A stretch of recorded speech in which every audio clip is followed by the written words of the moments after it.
أنا لليديا. نيل وألتان بيجيبوا ماريسا على تركيا. ألتان بيخبر الحاشي عن موت اسكندر. اسكندر بيفكر أنا تخلت عنه واختارت أوسيب، وبيخبر أوسيب إنه بيعرف وين أمه وبيقول له يروح يشوفها. ليوبوشا بتخبر فيودور عن حب أولغا وباغدان. أكسانا بترجع على الضيعة مع الولد وبتخبر فيودور إنه هذا بيكون ابنهم. السلطان بيعرف من الحاشي إنه اسكندر مات. دينيس بتقرر تبلش الحرب على ماريسا وبتقترح عليها تنزل الولد.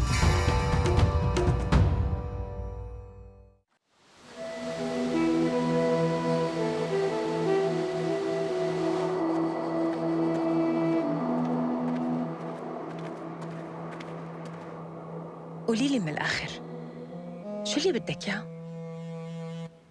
أنا ناوية أساعدك.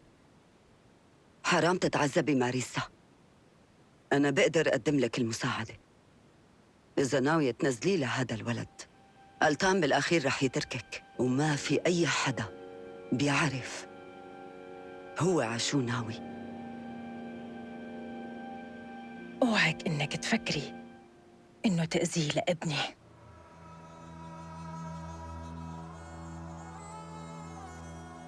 مو مشكلة، يعني أنت ما بدك مساعدتي. لكان تحملي النتائج.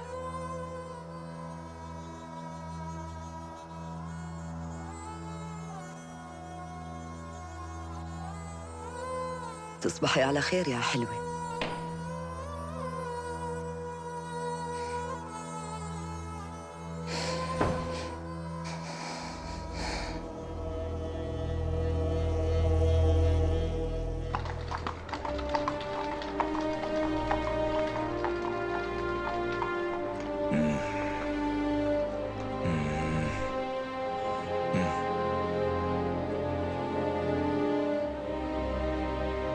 روحوا نادوا للأمة نيفا على السريع.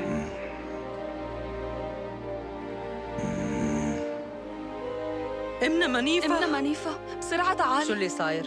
في شغلة غريبة، وقفت عرباية قدام البوابة وفي شرطي قاعد بقلبها وشكله مجروح.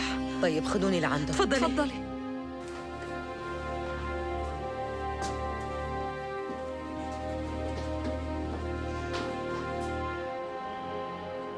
تحمل شوي، شو صار لك؟ ما أنت بتخدم بالشرطة، معقول ما تتحمل هالجرح الصغير؟ أوف. هذا الشرطي يا أمنة، وسيرافيما جنبه. شو بكون عم تتفرجوا؟ روحوا على شغلكم أنت وياها. حاضر. خبريني عن حالته. يا حرام، في حدا ضربه ضربة قوية على راسه، يمكن مشان هيك كان غايب عن الوعي. اسمعي يا ابني، فيك تقلي شو اللي صار معك إذا متذكر؟ ايه،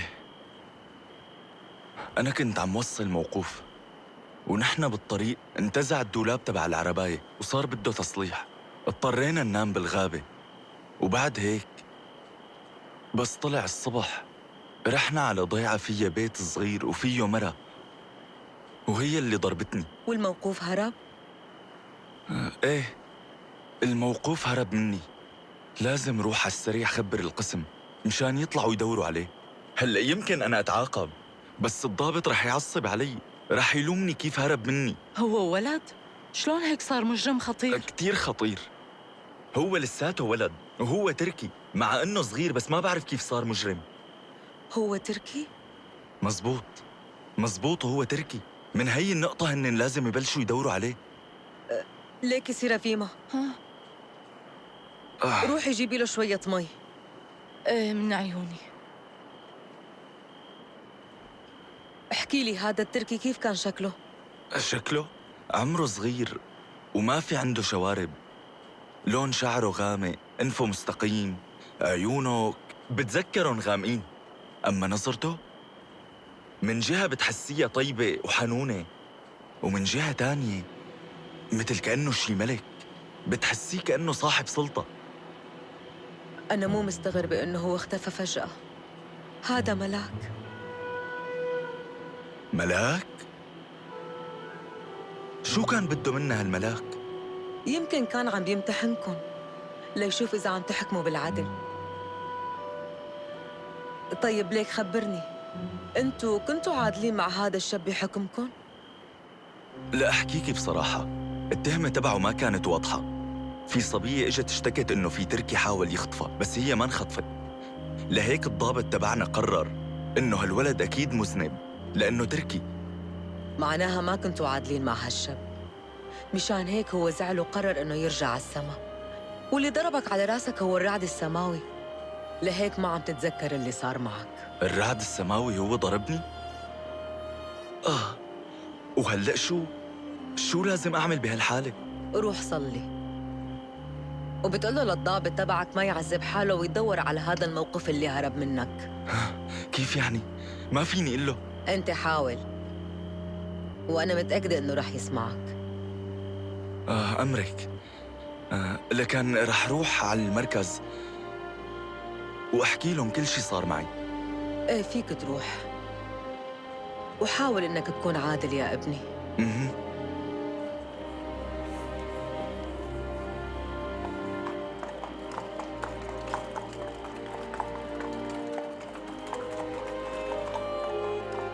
انتي شو عملتي؟ شو هالحكي اللي قلتيه للشرطي؟ معقول ملاك يقعد بالحبس؟ هاد مجرم، وشكله مجرم خطير كمان. لا هو مانو مجرم، هذا فعلا ملاك وكانوا متهمينه ظلم.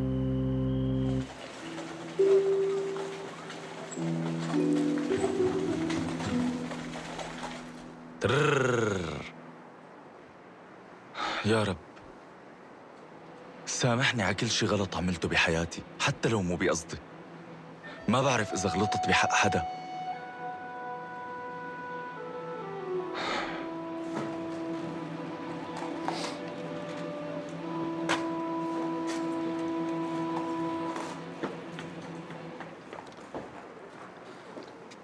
أمورك كلها تمام يا حضرة الضابط؟ اللي صار هو معجزة، صدقني، معجزة حقيقية كمان.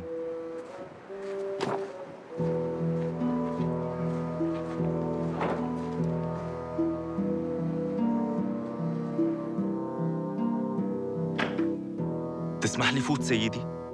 فوت على السريع. وينه التركي؟ سيد جلاديش، صارت معنا شغلة، وهاد ما طلع تركي، طلع ملاك. شو عم تحكي؟ وينه الموقوف؟ حضرة الضابط، هو هيك فجأة طلع على السما، وكان في رعد، وفجأة ضربني هون على راسي. أنا هلأ اللي رح أضربك على راسك. شو هرب منك يعني؟ حضرة الضابط صدقني مثل ما عم قلك، هو بالسما، هو كان عم يختبرنا إذا عم نشتغل بصدق ولا لا. لشو عم تلف وتدور هلأ؟ أنت اللي رح تتحاكم إذا هرب منك المجرم يا نوفرينكا. بس هو ما كان في أدلة ضده غير الصبية اللي اشتكت عليه، ونحن اجينا حبسناه بدون ما نتأكد بس لأنه تركي. هذا الحكي ما بيصير. يعني إذا من دين تاني منحطه بالسجن بدون ما يعمل شيء؟ والصبية اللي اشتكت عليه يا حضرة الضابط حتى ما كانت مخطوفة، وشهود ما في، وحتى ضحايا ما في، بس هالشكوى. يعني على شو بدنا نحاكم؟ مظبوط هالحكي يا جلاديش. باغدان كوزميتش مو شايفه كيف عم يحكي؟ بس معه حق باللي قاله، وقصة أولغا سيفيليفنا كمان. الغريب بالقصة إنك حبست إلها وطالعته لبيترو. أولغا سيفيليفنا أنا أمرت بتوقيفها لأنها عم تعطي السجين مصاري. رح نحقق بالموضوع. نقلع من هون. حاضر.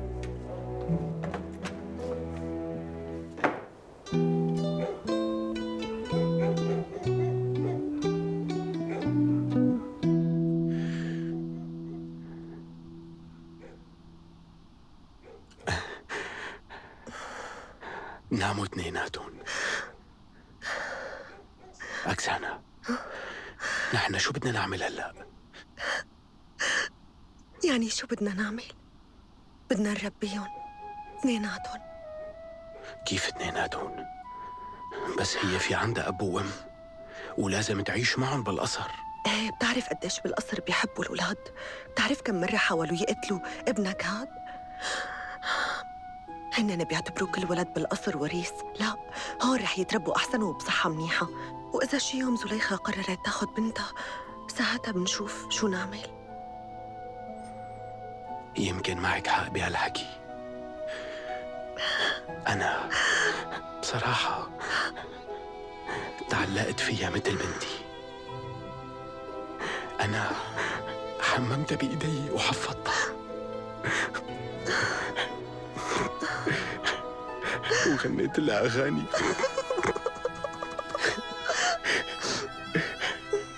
بس ما كنت بعرف إنها بنته لكولي خان. حتى أنا ما كنت بعرف. لما ولدت ما كنت واعية، فكرت حالي عم رضع ولد غريب. بس شايف كيف؟ كان قلبي حاسسني.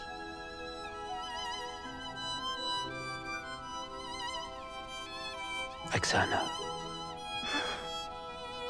نعم، أنا ما بعرف أعيش بلاكي.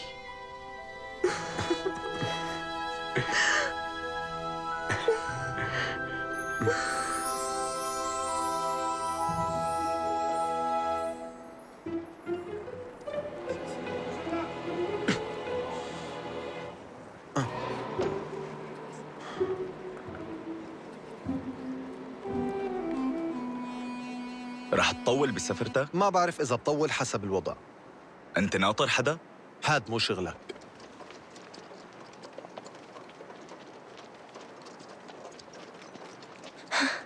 ترجعي بالسلامة يا خانم. شكراً إلك.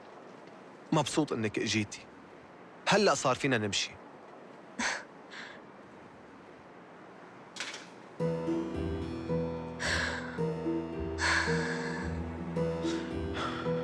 منيح إنه نحن رايحين سوا.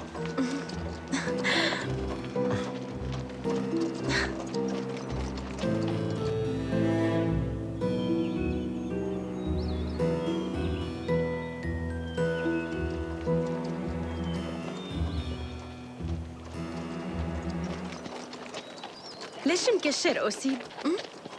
قلي شو حاسس؟ ما رح تفهمي اللي حاسه يا أنا. أنا أجيت لعندها من قبل. إيه وإذا؟ جيت وشفتها، ووقتها ما قدرت خبرها إنه أنا هو ابنها يلي كان ضايع. وهلأ ما بتوقع إنها تسامحني. شو الحكي هاد؟ أكيد رح تسامحك، هي أمك الحقيقية وبتسامحك. وقف شوي لو سمحت. حظك كتير حلو أوسيب.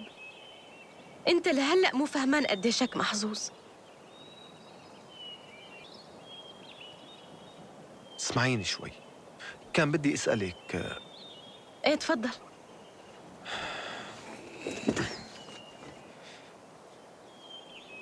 إذا ما طلع بإيدنا نعرف وين ممكن يكون اسكندر، معقول ساعتها تتزوجيني؟ أنا بعرف إني أوقات بكون كتير وقح، بس رح حاول أتغير، بوعدك بهذا الشيء. ويمكن تقدري تحبيني. ما بعرف أوسي، يمكن حبك. على كل حال أنا ما ضل عندي حدا بهالدنيا هي. يلا امشي.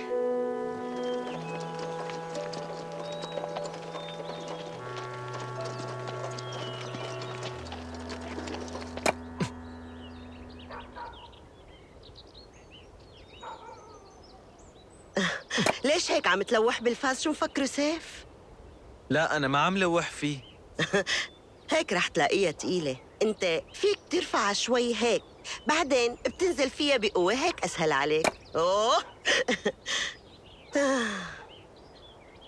زعلانة عليك يا ابني. شو هالحظ اللي شفته بحياتك؟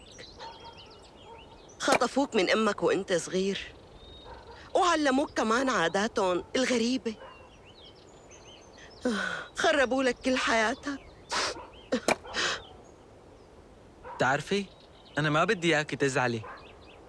مثل ما خبرتك أوسيب رح يجي لعندك، رح تعيشوا مع بعض وكل شي رح يصير أحسن، لأنه أنا بالأخير ناوي أرجع على تركيا. شو مفكرني؟ وحدة غشيمة مو فهمانة عليك؟ أنا بعرف كل شي. أنت مو حابب يكون عندك أم فقيرة مثلي. لا، أنت عشت بالقصر، وهون الحياة ما بتناسبك. أنا مو زعلانة. ممكن تسمعيني شوي؟ ليكن شوفي ليكن وصلوا. أنا شو قلت لك؟ اسكندر، وقف وقف بسرعة. اسكندر يا حبيبي، اسكندر، أنا ما عم صدق.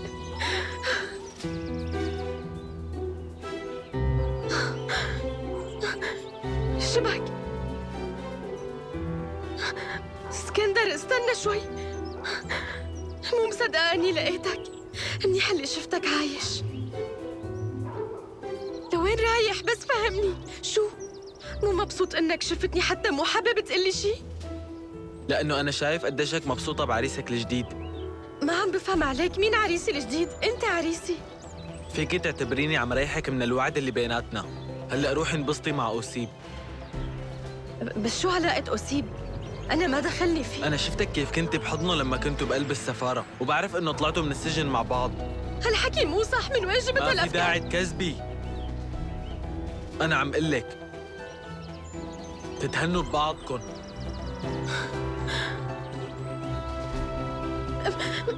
يلا روح. بدك تضل عنيد؟ الحق علي عم تدور عليك وكان بدها تطلعك من السجن وانت مو فارق معك. يلا روح، وانا كمان بدي روح.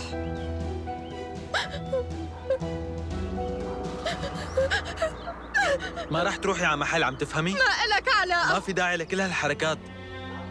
احكي لي شو الشي اللي ما بعرفه؟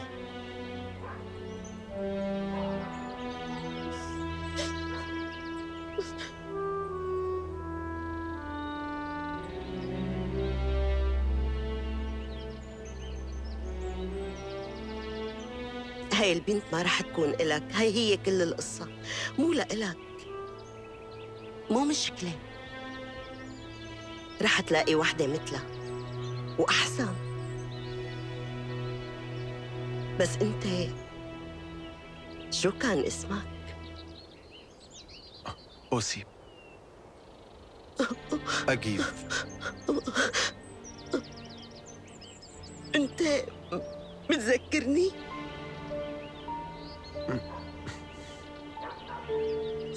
وبيتنا هاد متذكره؟ بصراحة بده كتير تصليح. أنا بتذكر كيف كنت ألعب هون. ومتذكر كمان هي البيكة. ايه، وهون بهي الفتحة بالذات مخبي قرش. ابن الجيران سرق لي اياها بوقتها من كتر ما كنت غشيم. هو يلي قال لي وين خبيه، وانا من كتر ماني غبي صدقته. معناتها هالولد عم يقول الحقيقة وأنا ما صدقته. هو كان مثل الملاك، الرب بعت لي إياه ليرجعك لعندي يا ابني.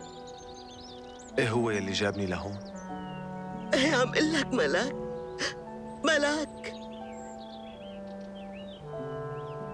هاد مانو ملاك، هاد ابنه للسلطان بتمنى اخلص منه.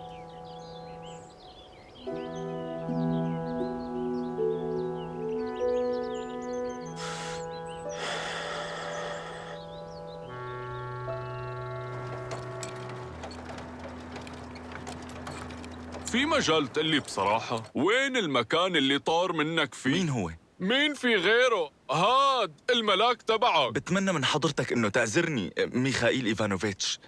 هذا الملاك مو تبعي، هو ملاك الرب.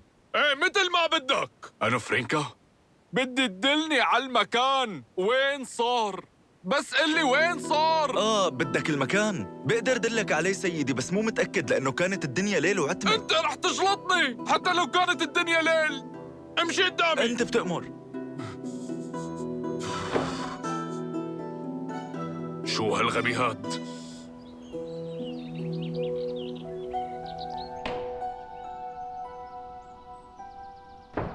شو رأيك يا ابني؟ هاي السنة نزرع خيار بالأرض ولا بس بطاطا؟ بنزرع الاثنين والخيار بنعمله مخلل. لأني أنا بحب مخلل الخيار. بتوقع هون بهالمكان، بس مو متأكد أي بيت. يعني شلون أنت مو متأكد؟ أنت قلت رح تدلني على المكان. نحن مو جايين لهون لنعمل سيران بالمنطقة. في مجرم هرب منا وبسببك. يلا دلني خلصني. طيب ماشي. تذكرت؟ عم حاول. لك هذا رح يجلطني. ما تقوم تنزل؟ شو بدك تضل ناطر الملاك؟ خلصني. شو هاد؟ شوف، أوسيب كأنه في شرطي جاي. ماني مرتاحة لجيته. أنا خايفة منه. لا تخافي يا أمي. في حدا بالبيت؟ ايه تفضلوا.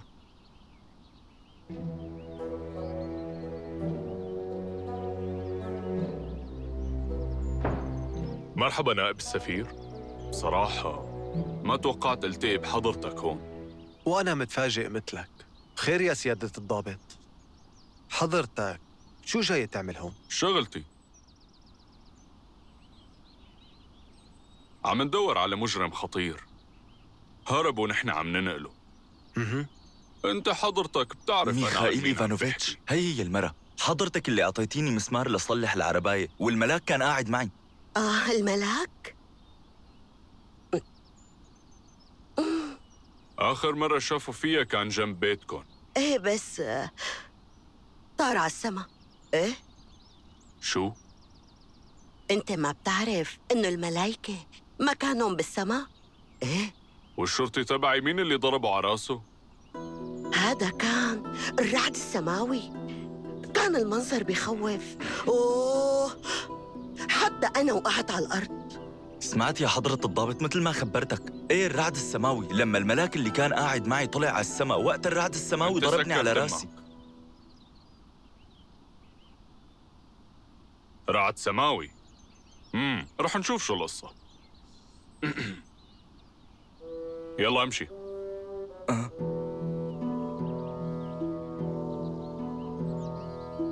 بخاطركن. مع السلامة.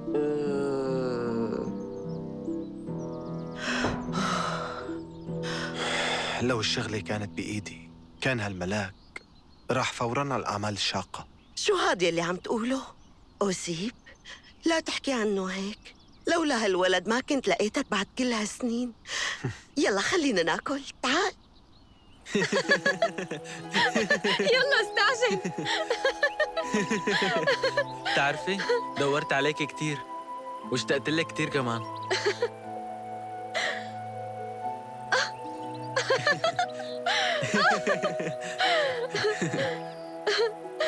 بدك تهدي حالك شوي يا حضرة الوريث.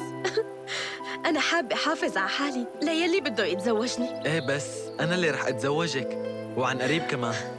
بدك تنطر لنتزوج. ايه رح نتزوج عن قريب.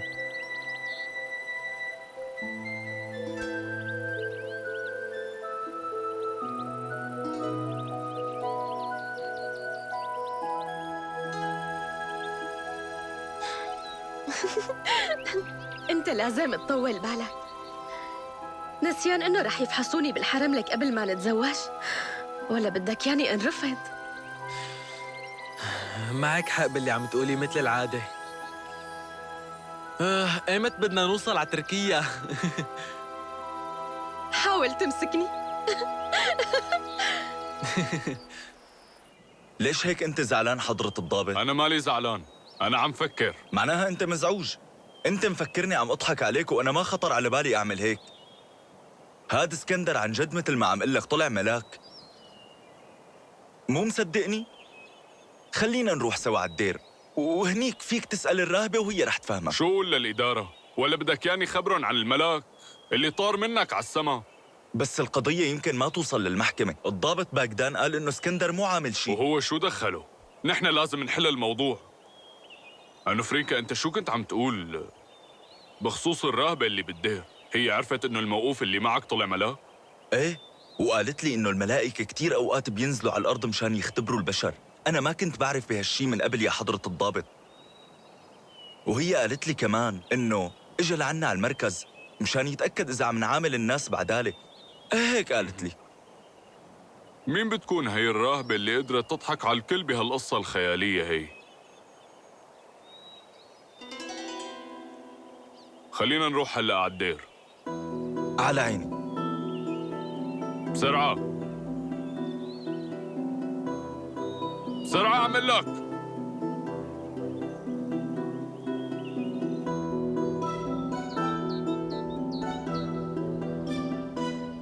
اسمح لي أحكي لك، الشغلات اللي مو منيحة اللي عم تعملهم الأم نيفا بالفترة الأخيرة بالدير صاروا ما بينعدوا أبداً.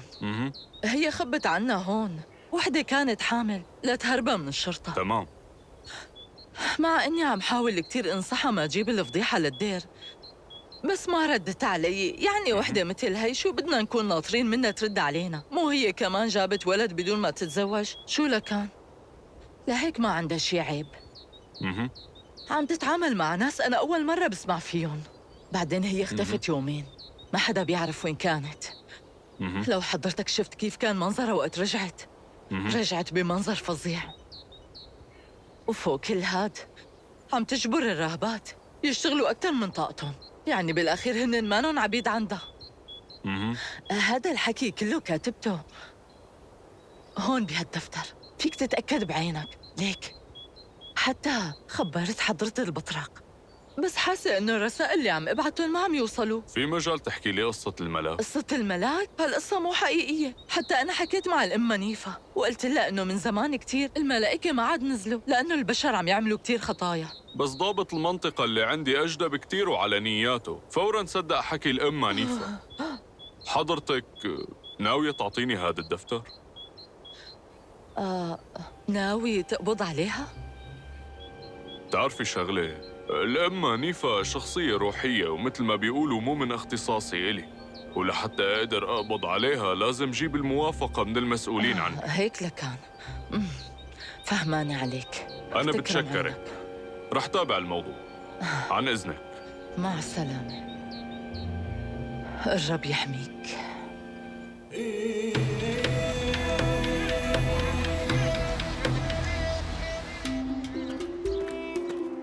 كل شي هون غريب، حتى البناء شكله غريب، والروايح كمان. بحياتي ما شميت مثلها. ايه، هذا الشرق يورملاي، بدك تتعود على هالشغلات. هذا هو الشرق. اسمعني شوي، أنا بدي منك تعمل لي شغلة مهمة. بس شو هالشغلة هاي؟ رح نوصل على القصر أنا وياك. في احتمال إنه نلتقي بزميل اشتغلت معه وصديق إلي اسمه شوتاف. تركي هالمنديل، حاج تلف فيه هلا بينشق. تركي؟ في مجال ما تقاطعني لو سمحت، لأنه الموضوع مهم. أنا بترجاك أنت لا تحكي له عن أي شيء صار بيناتنا، أنا بعدين بخبره. ليش انت مين قال لك انه انا ناوي خبر حدا عن هذا الموضوع؟ يعني بتركيا بيحكوا بهي المواضيع شيء؟ ما بعرف، بس أنا شفت شغلات بالقصر ما بتتخيلها. أي واحد هون عنده استعداد إنه يبيع سر حدا تاني ليربح. خير فيك، هذا قاعد بالقصر. وماريسا كمان. صح. لكن خلينا نروح. يلا امشي.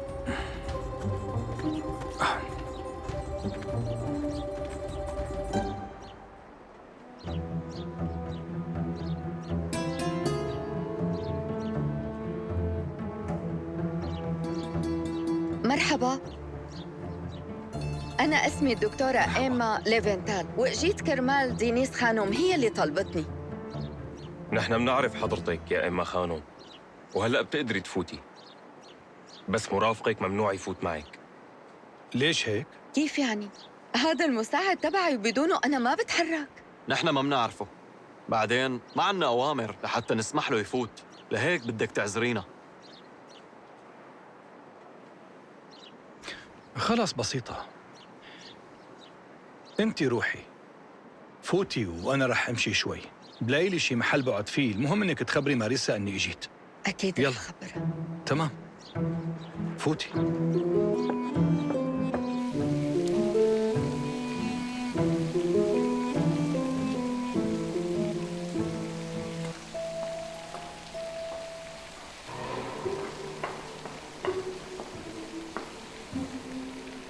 انتي شو اللي رجعك لهون على القصر؟ أنا مين يلي سمح لك تفوتي على هذا القصر؟ دكتورة إما، منيح اللي حضرتك رجعتي. وقتك مناسب. تفضلي معي لو سمحتي.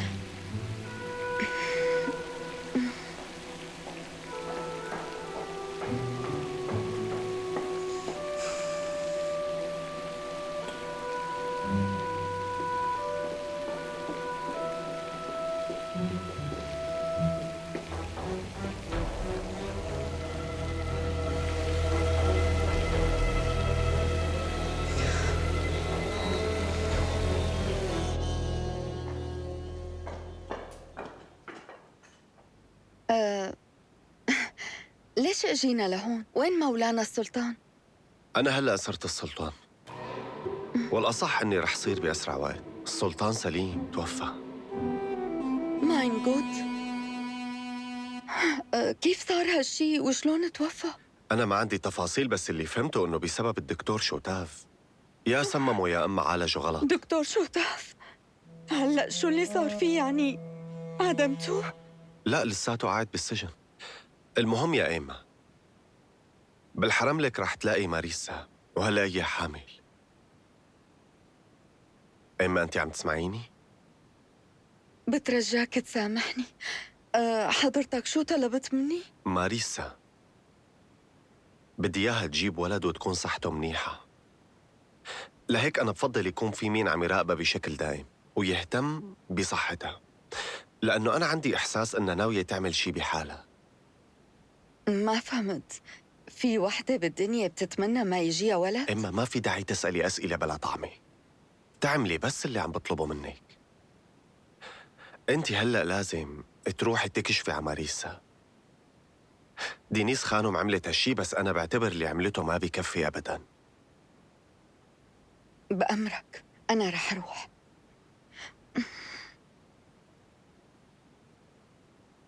ألتان باشا، أنا بترجاك تسامحني. بدي أسألك، في مجال تعفي عن الدكتور شوتاف؟ أنا متأكدة إنه هو ما عمل شيء. إما نحن منحكي بهذا الموضوع بوقت تاني. مفهوم هالشي؟ يلا روحي لعند ماريسا.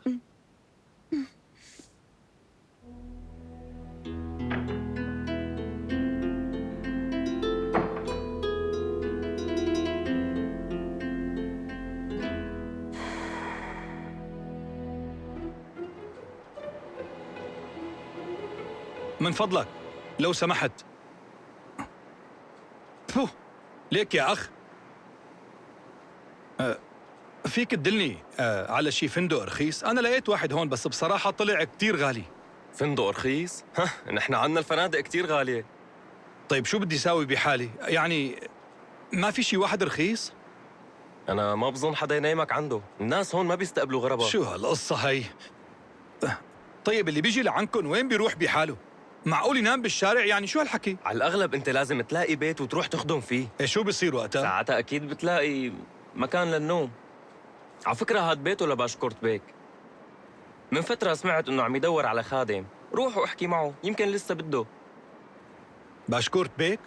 باشكورت بيك. ايه بس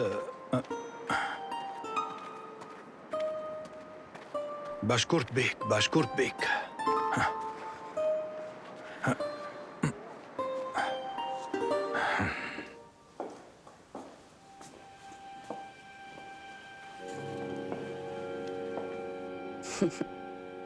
أهلين آيقول. أنا توقعت إني رح شوفك هون. تركينا لحالنا.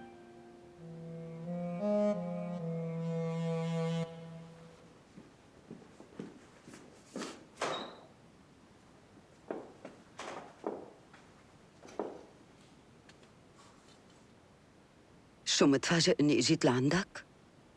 صحيح نحن بحياتنا ما كنا صحبة مع بعض، بس هلأ نحن في عنا عدو، وهالعدو مشترك بيناتنا. ألتان ما اجى لهون بس لحتى يصير السلطان، هو ناوي يجيب وريث للعرش لأنه حارسة الحدود اللي معه حامل. ماريسا حامل منه؟ مستحيل صدق هالحكي. أنا عم بحكي لك يلي صار، ومشان هيك أنا اجيت هلأ لحتى حاكيك. إذا نحن منتفق ومنتعاون مع بعض رح نقوى أكتر من ألتان، ورح نتخلص منه، وما حدا رح يسترجي إلنا كلمة. قلي شو رأيك؟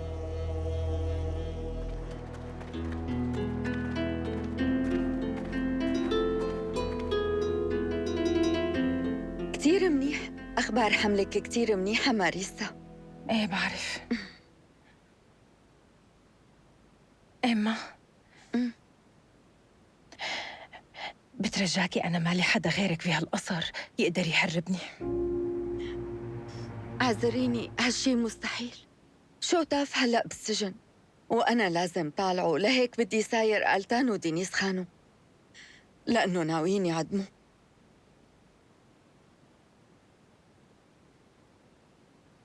جاوبيني، انتي ليش بدك تهربي من القصر؟ معقول ما بدك تكوني مرته للسلطان؟ حسب علمي كنت تحبيه. أنا كنت حبه زمان ولهلأ بحبه، بس ما بدي إياه يكون السلطان، ولهيك مقررة أهرب حتى بدون مساعدتك.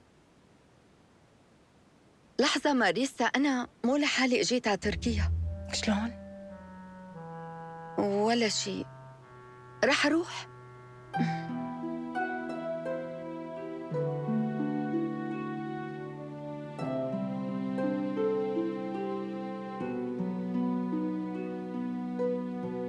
عم خانو؟ ألتان باشا بده يشوف حضرتك.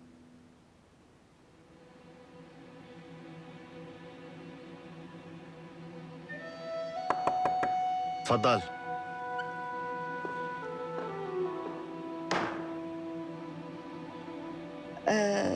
أنا فحصت لماريسا كتير منيح، هي صحتها منيحة وكل شي تمام.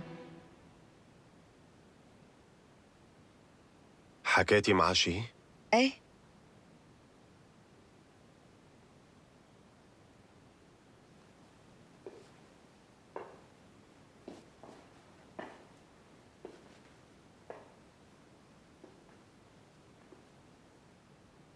حكيتوا شي عني؟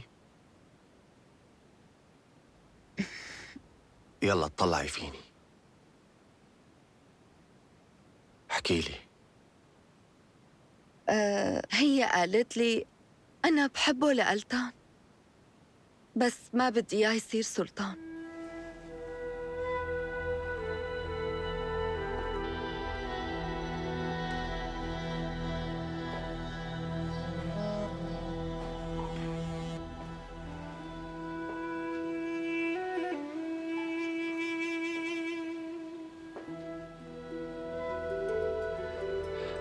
لكان بتخبريها إنه الانكشاري ألتان اللي حبته بزمانها ما عاد موجود. في حاكم الإمبراطورية العثمانية العظيمة. هي بتعرف هالحكي، وهلأ بتسمح لي امشي؟ يلا روحي.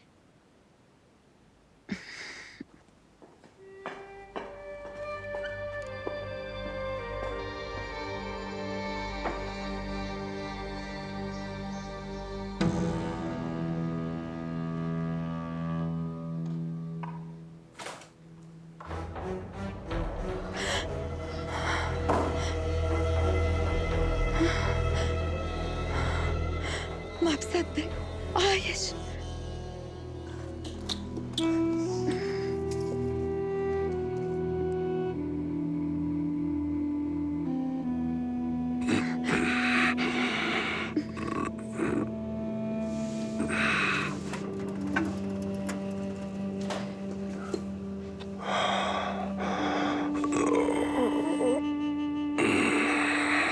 اشرب يا مولاي، بترجاك تاخذ هالدواء. على مهلك. قبل ما أشرب خبريني، صاحي اسكندر مات؟ خبريني، مات عن جد؟ ايه الخبر صحيح؟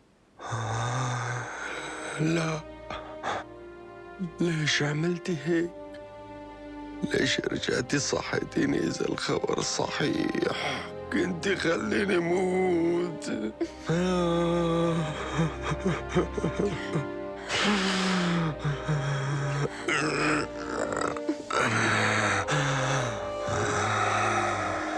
بترجاك اشرب. مولاي السلطان، بترجاك اسمعني. بدي اقول لك ألتان باشا رجع على القصر، وهذا الخبر الحلو المفروض يخليك ترتاح شوي. حضرتك بتحبه كتير، ومن الأساس كنت حابب تعينه السلطان.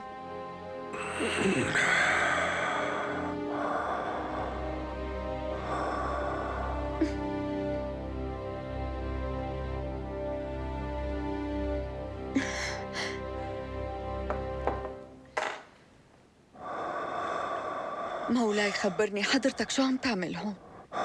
شو اللي صاير معك؟ ما تسألي، هذا الموضوع ما له معنى. أنا هلأ وعرفان شو اللي عجبني بهالفكرة البايخة. نشرت إشاعة وخليت الكل يفكروني ميت لأشوف الحاشية تبعي شو رح يعملوا بغيابي. وشو صار؟ شفتن وعرفتن، وهلا ما عاد موجود اسكندر. هلا ما عاد في شيء له معنى.